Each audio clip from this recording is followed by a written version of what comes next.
Hi friends, அடுத்து வந்து கத்திரிக்காய் எண்ணெய் பண்ண போகிறோம். அதை எப்படி பண்ணுறதுன்னு பார்த்துடலாம். அதுக்கு தேவையான அளவு வெங்காயம் கட் பண்ணி வச்சுருக்கேன். சின்ன வெங்காயம் நிறையா போடுங்க, எண்ணெய்க்காய்க்கு நல்லாயிருக்கும். 2 தக்காளி, பழுத்த தக்காளி எடுத்திருக்கேன், ஓகேங்களா. அப்புறம் பட்டை வத்தை தான் போட்டிருக்கேன். பட்டை வத்தை ஒரு 6 பட்டை வத்தை. அப்புறம் கருவேப்பிலை, தேவையான அளவு உப்பு, கத்திரிக்காய் வெட்டி வச்சுருக்கேன். ஒரு 5 கத்திரிக்காய் 6 கத்திரிக்காய், அவ்வளோதான். வாங்க இப்போ எப்படி பண்ணலான்னு பார்க்கலாம். சட்டியை காய வச்சாச்சு, எண்ணெய் விட்டுருவோம். கத்திரிக்காய்க்கு கொஞ்சம் எக்ஸ்ட்ராவே எண்ணெய் விடுங்க.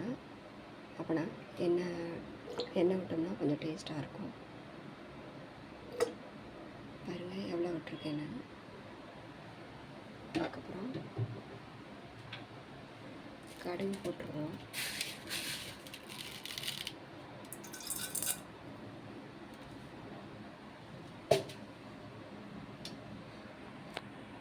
அடுத்து சீரகம் போட்டுருவோம்.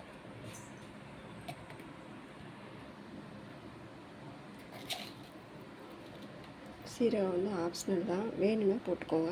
எனக்கு வேணுன்றனால நான் போட்டிருக்கேன், அவ்வளோதாங்க.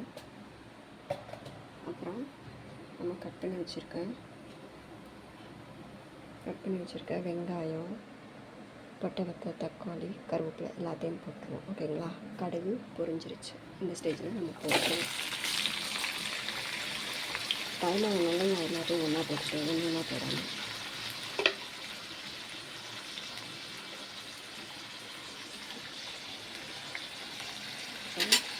வதக்கிடுவோம்.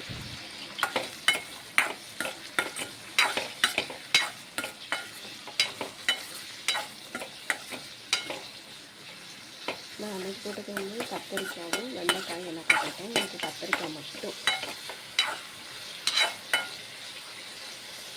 கத்திரிக்காயெல்லாம் நல்லா மசி வைப்பேன். அப்புறம் கத்திரிக்காய் எடுத்து வச்சுக்கணும்.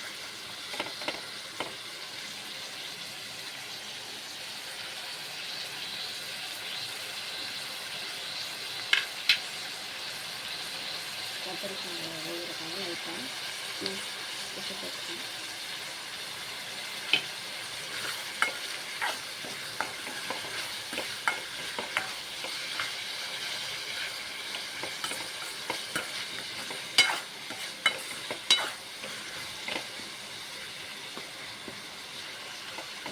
உப்பு போட்டது நல்லா தக்காளி வந்து நல்லா மசிஞ்சிருக்கணும்.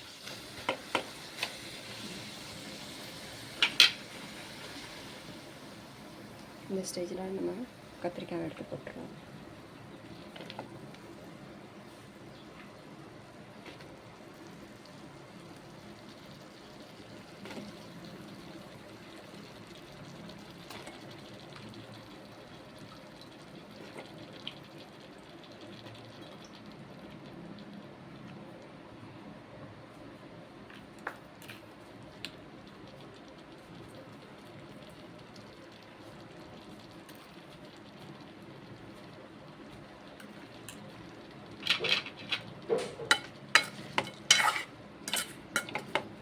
அவ்வளோதான். உப்பு போட்டு நல்லா எல்லா பக்கமும் பரட்டி விட்டுருங்க.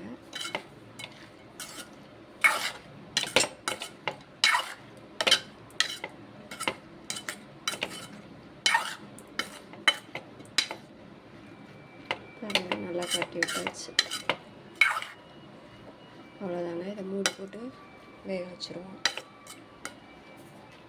அப்புறம் உங்களுக்கு காட்டுறேன், ஓகேங்க. பாய்.